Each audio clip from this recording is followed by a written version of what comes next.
If you're thinking about creating an ebook or you have an ebook in the works and you're trying to figure out how long it should be, this video is for you. I'm Sylvie McCracken from sylviemccracken.com, and I love teaching people how to create passive income with ebooks.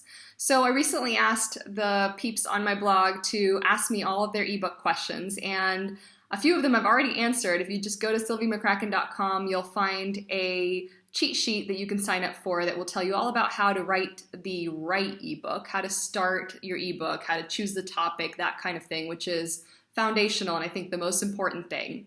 But now to answer the next question I got a lot was about the length, which was surprising to me, and I made sure in that cheat sheet to tell people not to worry about that at the very, very beginning. But now I'm ready to tackle that question as well for those of you that have already kind of started a little bit. And I've got two questions here that I'm going to read from one from Heather and one from Vanessa. So Heather asks, I'd like to know how long an ebook has to be considered an ebook versus a free giveaway, and also how to price it. Well, that's a whole other topic, but how to price it if your market mostly doesn't have a ton of money to spend. That's Heather's question. And very related is Vanessa's question. I've actually got an ebook in the works, but I fear it may be too short. It would be about 32 pages, although there will be illustrations added, which would bulk it out a bit. I could beef it up with more information, but I kind of like it short and sweet. Would it make sense to try to have a higher goal for length without sacrificing quality, of course? So let's start talking about the length a little bit. And the bottom line is, it's got to be as long as it needs to be to get the point across, as long as it needs to be for you to tell them what you need to tell them, what they want to know, and not any longer. So fluffing it or beefing it up with any sort of filler, I would not recommend. That said, 32 pages, Vanessa, I do think that's a little bit short. And to answer Heather's question, I mean, it's a bit more than I would do for a freebie download, perhaps. It could be a freebie download, but most people won't value it.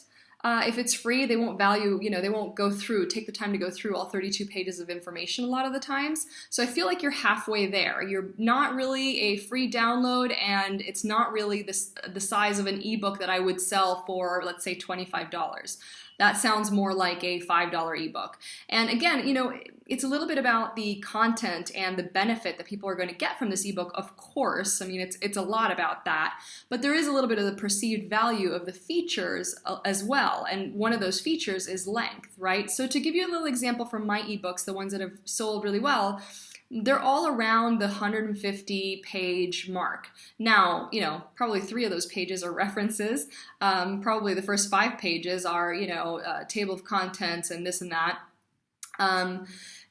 Disclaimers and about me and, that kind of thing. So it's not all, content necessarily. So if you're in the writing process and you're in a Word document or a Google Doc or something like that, and it's 32 pages, that's probably a 60 pages along or 50 pages along by the time you add the graphics that you want to add, the table of contents, the references, etc. So you're a lot further along than you might think.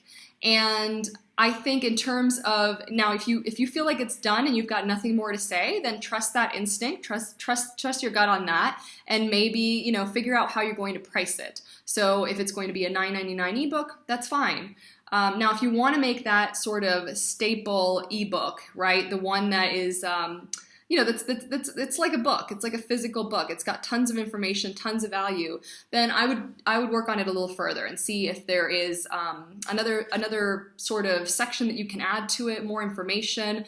If it's a food related thing, maybe you can add more recipes, something more actionable for them. Is it a worksheet? Is it a workbook that you can add, something else to it in order to make it, a little bit more of a, shall we call it a flagship ebook, I would do that. I would prefer that you go a little longer, that you pass the 100-page mark, as long as it's all quality content, of course. And to answer Heather's question about pricing, I feel like, it depends a little bit on that benefit that they're going to get. Like, what are they going to get from this ebook? Are they going to be able to change the way their family deals with natural remedies? That's a pretty good value, right? So, I mean, it's a little bit about that, and it's a little bit about also, again, the features. So how long is it? Is it a beautifully designed ebook? I think that plays a big part, and that's another question that I'll answer in a future video, because that's another question I've gotten a lot, is about the design and outsourcing and DIYing it, but we'll save that for another video.